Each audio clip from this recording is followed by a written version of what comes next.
اعوذ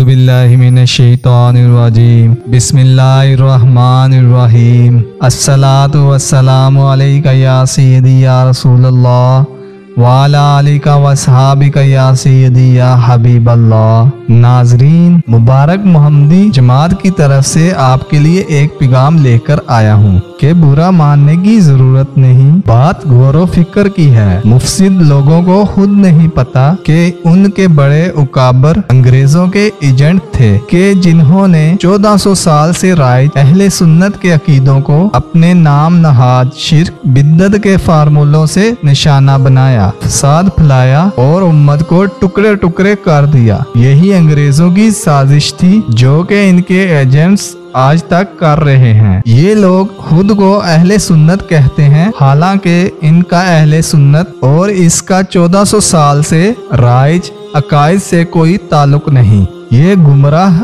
ایجنٹ ہیں۔ پیارے اسلامی بھائیوں، آئیے آپ سے کچھ تفصیلی باتیں شیئر کرتے ہیں۔ پہلی بات، ہر سال جشن سعودیہ منایا جاتا ہے جس کا قرآن و حدیث میں کوئی ثبوت نہیں۔ دوسری بات، ہر سال غسل خانہ کعبہ ہوتا ہے جس کا قرآن و حدیث میں کوئی ثبوت نہیں۔ تیسری بات، ہر سال غلاف کعبہ تبدیل کیا جاتا ہے جس کا قرآن و حدیث میں کوئی ثبوت نہیں۔ چوتھی بات جو ہم آپ کو بتا رہے ہیں کہ غلاف کعبہ پر آیت لکھی جاتی ہے جس کا قرآن و حدیث سے کوئی ثبوت نہیں۔ پانچویں غور و فکر کرنے والی بات یہ ہے کہ مکہ مکرمہ مدینہ منورہ میں تہجد کی اذان ہوتی ہے جس کا ثبوت قرآن حدیث میں نہیں ملتا۔ چھٹی اور خاص بات، مدارس میں ہر سال ختم بہاری ہوتا ہے جس کا قرآن و حدیث سے کوئی ثبوت نہیں ملتا۔ ساتویں جس نقطے پر ہم آ رہے ہیں وہ یہ ہے کہ محافل سجائی جاتی ہیں، جلسہ عام ہوتا ہے جس کا قرآن و حدیث میں کوئی ثبوت نہیں ملتا۔ آٹھواں نقطہ یہ بھی ہے، ہر سال تبلیغی اجتماع ہوتا ہے، چلے لگائے جاتے ہیں جس کا قرآن و حدیث سے کوئی ثبوت نہیں ملتا۔ نواں نقطہ جو ہم آپ کو بتا رہے ہیں کہ صحابہ اکرام رضی اللہ تعالی عنہ کے وصال کے ایام منائے جاتے ہیں جس کا قرآن و حدیث سے کوئی ثبوت نہیں ملتا۔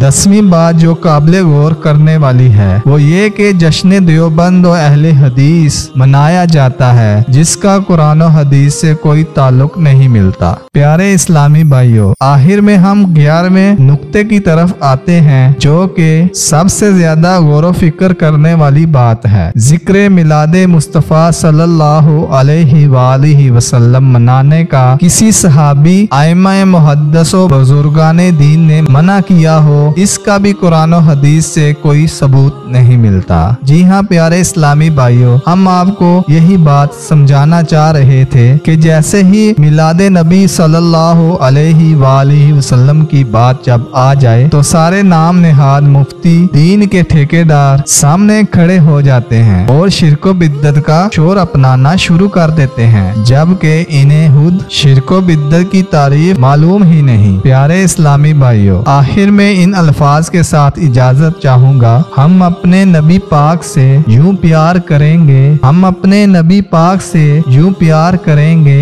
ہر حال میں سرکار کا میلاد کریں گے انشاءاللہ عز و جل۔ مرحبا صد مرحبا، میلاد کا موسم آیا ہے۔ وما علینا الا البلاغ المبین۔ اللہ حافظ۔